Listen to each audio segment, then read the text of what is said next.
This time, 100 years ago, the charity was dealing with the Spanish influenza epidemic. During 1918 and 1919, a quarter of the British population were affected. In Britain alone, 228,000 people died. This had a significant impact on the electrical sector. 100 years later, the charity faces another disease with equally as devastating numbers. Per year, on average, 163,000 deaths in the UK are caused by this disease. 363,000 new cases of this disease are diagnosed per year, and we only have a 50% survival rate against this disease. Last year, 1 in 10 of our cases related to cancer. That's 6 people per week, with at least 1 case being terminal. The Electrical Industries Charity established a funding partnership with Macmillan in 2015. The funding partnership was to support anyone in the industry being treated for cancer and in financial distress. There is nothing worse for a family than dealing with the distress of cancer, than not knowing if they're going to be able to meet their mortgage repayments or pay their rent. For our industry, the leading cancer is prostate. Over 47,000 men are diagnosed with prostate cancer every year. That's 129 men every day. Every 45 minutes, 1 man dies from prostate cancer. By 2035, 1 in 2 people will get cancer at some point in their lives. To think this will not have an impact on our sector would be misleading. I was diagnosed with acute lymphoblastic leukemia. From what I've been told, it's a very aggressive, rare type of cancer. I've been suffering with mouth and throat cancer. A terminal cancer case that I have been supporting over the past year is of Nick Diaz. He initially made contact with the charity through his employer. Our little boy Freddie was 2 years old when he was diagnosed with a malignant germ cell tumour, which was a 10 centimetre tumour on the base of his spine. I don't think I'll ever get over the doctor saying to us, your child has cancer.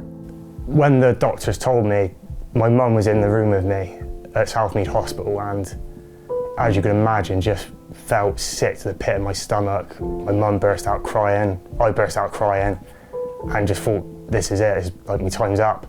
He went to his GP and they suspected it was a blocked bowel duct. After further testing, they also picked up a benign tumour on his spine, which was removed.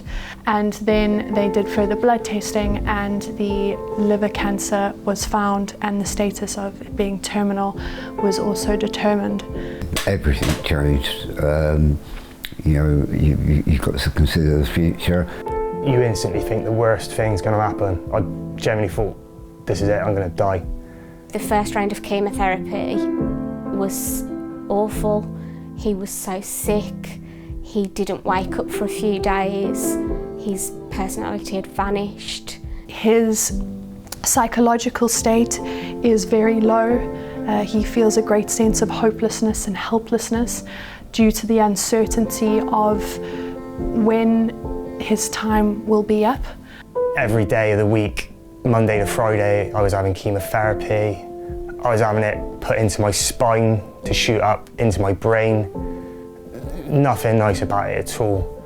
Well, I had to give up work. I mean, it's actually totally impractical. He didn't want to eat, he didn't want to play, he was on so many medications. And on top of everything that's going on, the illness, the cancer, thinking, am I going to die? Am I going to live? It seems stupid to think about money, but the truth is, everything I worked so hard for, I thought, I could easily lose my house. That's when Macmillan put me in contact with the electrical charity, and when they said they could help me, it was just a huge weight off my shoulders. We were down here, we were low, we didn't know how we were going to get by, especially financially. They paid our mortgage, they took stress out of our life just by simply being there for us.